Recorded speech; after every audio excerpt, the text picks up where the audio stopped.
हरिओम, जय श्री कृष्ण। कर्मकांड बाय आनंद पाठक में आप सभी का मैं स्वागत करता हूँ। आज एक बहुत उत्तम, बहुत सरल, बहुत ही अद्भुत और बहुत भी प्रभावशाली चमत्कारिक आपको एक विद्या भी कह सकता हूँ, प्रयोग भी कह सकता हूँ, या एक सरल विधान कह सकता हूँ जो करना ही चाहिए। इसमें कोई ज़्यादा कुछ भी ऐसी दिक्कत वाली, कन्फ्यूज़न वाली या कठिन कोई प्रक्रिया नहीं है। और ये जो मैं आपको बताऊंगा वो भगवान नारायण ने गरुड़ को बताया था, और इसको आप गारुड़ी विद्या भी कह सकते हो। हालांकि गारुड़ी विद्या के भी बहुत सारे प्रकार है, लेकिन गारुड़ी विद्या में एक सरलतम भगवान ने गरुड़ जी को उपदेश दिया था कि हर एक मनुष्य को अपनी सुरक्षा के लिए, नजर दोष से बचने के लिए, मूठ चोट आदि से बचने के लिए, ब्लैक मैजिक आदि काली विद्याओं से बचने के लिए क्या करना चाहिए। तो भगवान ने क्या कहा था कि मृत्युंजयो गणो लक्ष्मी रोचनाद्यस्तु लेखिताः भूर्जेतु धारितः कंठे बाहौ चेति जयादिदाः। बहुत उत्तम, सरल, कुछ यानी कुछ भी ऐसा कंफ्यूजन वाला नहीं है। किसी भी शुभ नक्षत्र में, याद रखिएगा, रवि पुष्य नक्षत्र में या गुरु पुष्य नक्षत्र में या सूर्य ग्रहण में, गुरु पुष्य नक्षत्र, रवि पुष्य नक्षत्र या सूर्य ग्रहण में आपको भोजपत्र के ऊपर, भोजपत्र के ऊपर जो बुर्ज पत्र जिसे हम कहते हैं या भोजपत्र भी कहते हैं, वो लाकर आपको क्या करना है, रोचन या गोरोचन, या फिर मैं यही कहूँ गोरोचन। जो गोरोचन अगर आपको ओरिजिनल प्राप्त होता है तो अच्छी बात है, अगर नहीं प्राप्त होता है तो आप रक्त चंदन या कुमकुम से भी इसका प्रयोग कर सकते हो। तो गोरोचन लाकर भोजपत्र के ऊपर आपको केवल और केवल जो अनार की कलम होती है, जिसे हम दाड़िम भी कहते हैं, अनार भी कहते हैं, उसके पौधे या पेड़ से एक छोटी सी कलम निकालिए।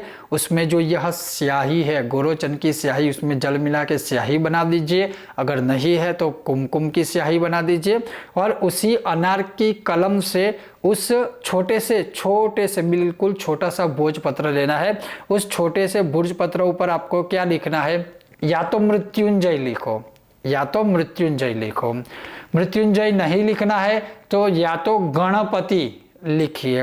गणपति भी नहीं लिखना है तो या तो आप लिख सकते हो लक्ष्मी, या फिर आप इन तीनों को, मृत्युंजय, गणपति और लक्ष्मी, सिर्फ एक छोटे से भोजपत्र ऊपर मृत्युंजय, गणपति और लक्ष्मी, या तो केवल मृत्युंजय, या तो केवल गणपति, या तो केवल लक्ष्मी, यह लिखकर उसको थोड़ा सूख जाने दीजिए। सूख जाने के बाद उसको ऐसे गोल गोल घुमा के या छोटी सी पुड़िया के जैसा बनाकर चांदी के एक ताबीज में आप उसको डाल दीजिए। और उसी ताबीज को या तो आप सोने की चेन के साथ भी अपने गले में धारण कर सकते हो, काले धागे में भी धारण कर सकते हो, लाल धागे में भी धारण कर सकते हो, और पीले धागे में भी धारण कर सकते हो। याद रखिए, एक छोटा सा भुर्ज पत्र लीजिए, उसमें गोरोचन की स्याही से, गोरोचन प्राप्त न हो सके तो फिर आप कुमकुम की स्याही से, अनार की कलम से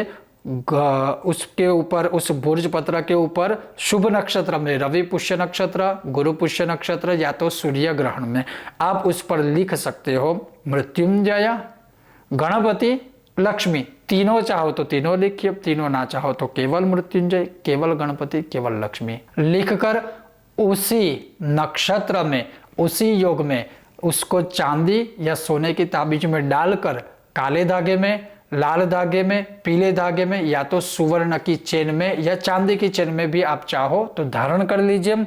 और धारण करने से सभी प्रकार के दुखों से आप मुक्त हो जाओगे। खास कर छोटे बच्चे जो होते हैं या जिन लोगों को नजर दोष ज्यादा लगता है, वो लोग, ना केवल गले में, आप चाहो तो दोनों बाहु पर भी धारण कर सकते हो। जैसे यहाँ पर महामृत्युंजय या जैसे गले में मृत्युंजय लिख कर आपने ताबीज धारण किया, एक साइड लक्ष्मी लिखा, एक साइड गणपति लिखा, इस प्रकार से भी आप चाहो तो धारण कर सकते हो। और ये मैं नहीं कहता हूँ, ये भगवान का कथन है।